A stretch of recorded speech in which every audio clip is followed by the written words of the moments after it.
Ang Pilipinas ay binubuo ng 7,641 na mga isla.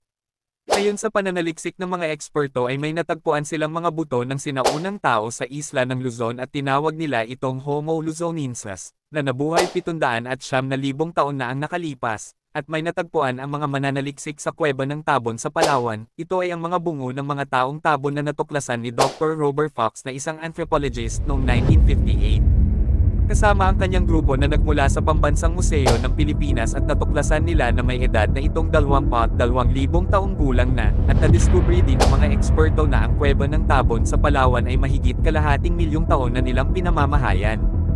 Noong 300 BC naman ang mga Negritong galing ng Taiwan ang unang naglayag, papuntang timog at nakarating ng sa isla na tinatawag ngayon na Pilipinas. Namuhay sila sa isla at doon nagsimula mabuo ang mga iba't ibang native tribe at Muslim tribe sa buong kalupaan.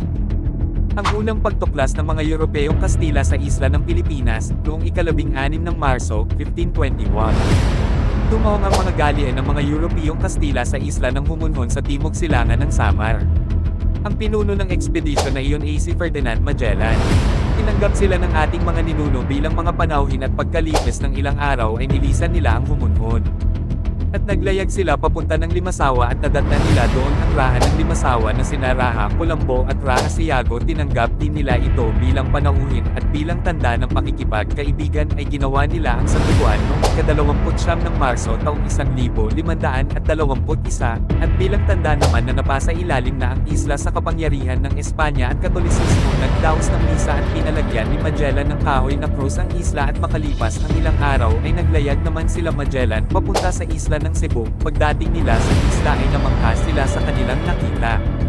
Ng mga panahon na iyon ay sagana sa mga pampalasa at mga pagkain ng lugar ng Cebu dahil ito ang sentro ng kalakalan ng mga panahon na iyon. Agad naman silang tinanggap ng mga katutubo ang namumuno ng mga panahon na iyon sa isla AC Raha Humabon at bilang tanda ng pakikipagkaibigan ay nagsiguro sila ng santubuan.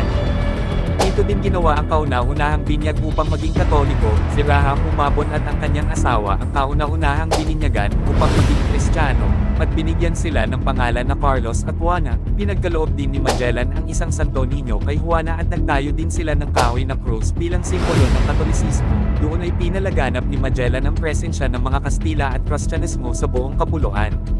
Subalit di lahat ng katutubo ay nasiyahan sa mga ginagawa ng mga dayuhang Kastila sa Mactan. Sa pamumuno ni Dato Lapu-Lapu ay di nila tinanggap ang Kristyanismo at presensya ng mga Kastila na agad naman na ikinagalit ni Magellan dahil sa paniniwala nitong ang kanyang ginagawa ay para sa ina at Haring Espanya. Naglansad ng pag-atake si Magellan sa dalampasigan ng Mactan noong ika-27 ng Abril, 1521 sa pag-aakalang matatakot si Lapu-Lapu at ang nasasakupan nito sa kanila. Di naman natakot si Dato Lapu-Lapu kay Magellan at nilabanan nila ang mga dayuhan at pinawian ng buhay si Magellan, at natalo nila Lapu-Lapu ang mga dayuhang Kastila at si Lapu-Lapu ang kauna-unahang bayani na lumaban sa mga dayuhan sa kasaysayan. Samantala kahit natalo si Magellan paglipas ng 40 na taon dumating si Miguel Lopez de Legazpi noong 1564 at pinagpatuloy ang nasimulan ni Magellan sa kalupaan ng Cebu. Nagpatayo ng mga struktura, simbahan at mga pier si Legazpi at unang naging sentro ng kalakalan ng Cebu, at nang lumaon lumipat si Legazpi sa Maynila at ginawang kapital ng kalakalan ng Manila,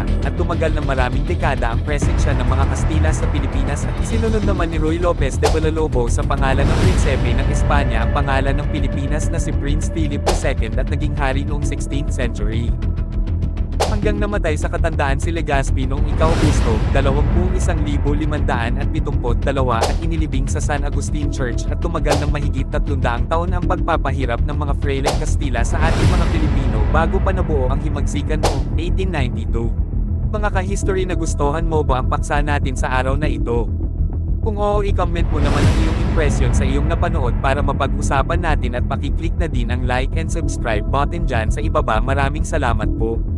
Pinoy History Facts, thanks for watching.